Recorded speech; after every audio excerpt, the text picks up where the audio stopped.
Après le cas Huysmans, venons-en maintenant à celui de Villiers de l'Isle-Adam qu'il connut à la même époque, c'est-à-dire en 1884. Nous apprenons dans le livre de Barbeau qu'il fut rosicrucien gnostique, donc sataniste, avec Stanislas de la Goëta.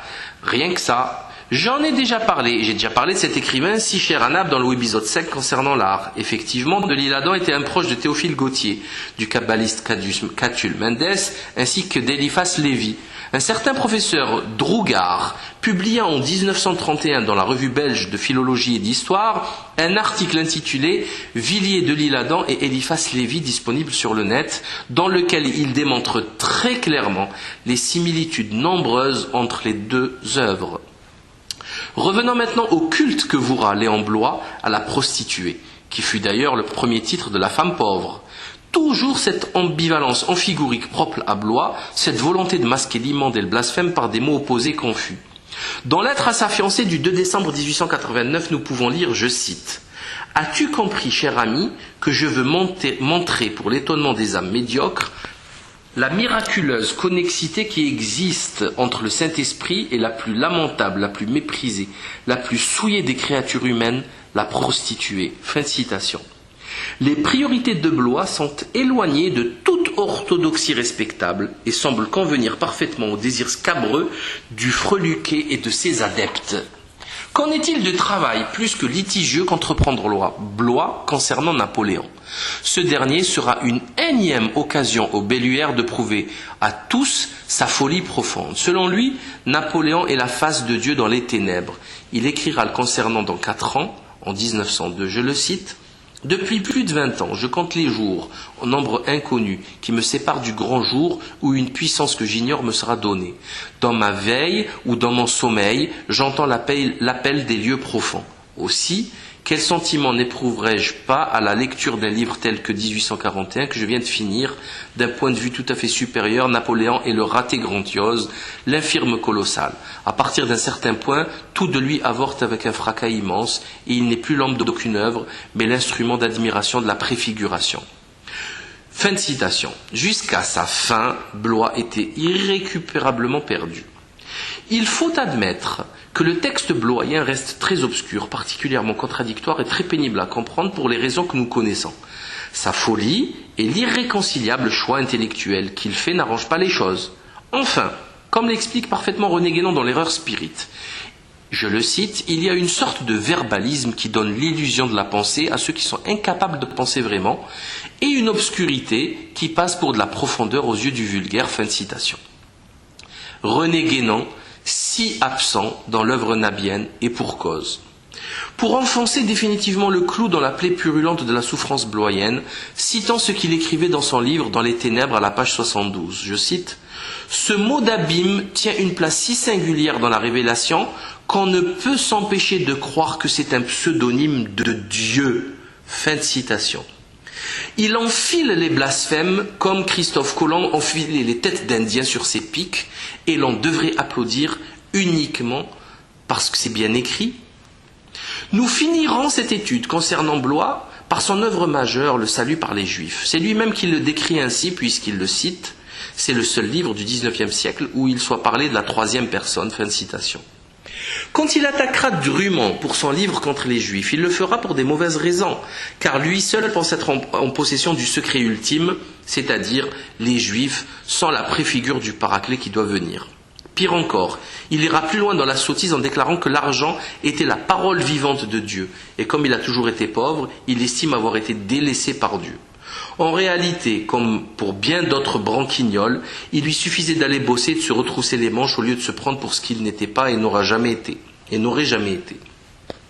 En étudiant les grands écrivains de l'après-révolution, nous constatons qu'un grand nombre d'entre eux étaient ou cinglés ou torturés par je ne sais quelle force ténébreuse. Zola, Nerval, Hugo, Bloy, de l'Isle-Adam, Barbé d'Aurevilly, Gautier, Hello, Huysmans. C'est comme s'ils devaient payer pour l'énormité du crime des crimes, le régicide de 1789. Le sang qui a coulé à flot, suivi de centaines de milliers d'autres victimes innocentes, ne pouvait rester impuni, c'est d'une évidence. Ils ont donc tué Dieu et l'ont remplacé par des tables tournantes, des gribouillis kabbalistiques et autres incantations secrètes, murmurées ou déclamées dans les loges de la grande mafia. Pour clore ce modeste travail sur l'illuminisme lebloyen, revenons au Nabot et citons un de ses écrits que l'on trouve dans Loin des fleurs aux éditions Le Dilettante à la page 37. Âme sensible et pieuse s'abstenir, coupez immédiatement cette vidéo et allez vous plonger dans de plus saines lectures. Le texte est intitulé « Prière blasphématoire » que je corrigerai pour ma part en « Prière blasphématoire ».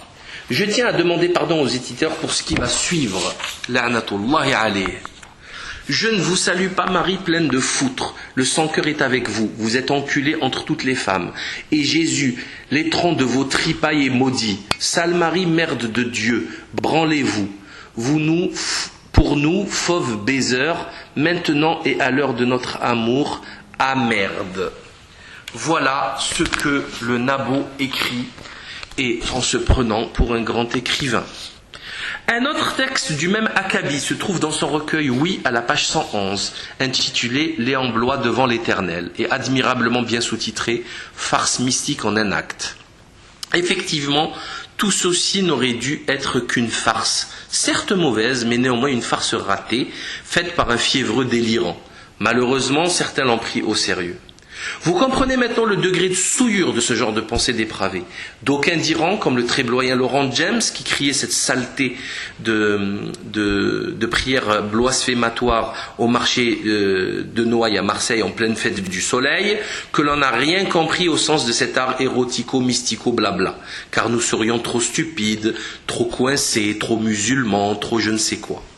Bien au contraire, je crois que tout le monde a compris ce dont il était question, et nul besoin d'arguments supplémentaires pour le prouver. Les faits sont constatés et répertoriés. Cet amour malsain de tout ce qui est scatophilie, nudité, orgie, prostitution, de surcroît élevé au degré de sainteté, est tout simplement du pur satanisme, et absolument rien d'autre. Car comme le disait très bien le génial blasphémateur, celui qui ne prie pas Dieu, prie le diable. Il serait maintenant intéressant de demander au Nabot, puisqu'il est en train d'écrire un livre de 1000 pages sur ma personne, s'il croit, entre autres, pas que moi, s'il croit aux géniales prophéties de son maître, et au passage, je lui pose la question clairement, une seule question, très courte, très simple, qui est ce Lucifer, en fin de compte? Je pense qu'il y a bien un petit quart de page de disponible pour répondre à cette question cruciale et fondamentale, sur 1000. J'invite autrement toutes les personnes honnêtes et saines d'esprit de lui poser la question lorsqu'ils le croiseront. J'en ai terminé avec ces 2 épisodes. J'en profite maintenant pour prescrire à mes auditeurs un médicament, un anti-vomitif qui s'appelle le Primpéran, à prendre mardi prochain soir et le mercredi à 1 heure avant, c'est-à-dire à 20h, car il sera question de scatophilie nabienne,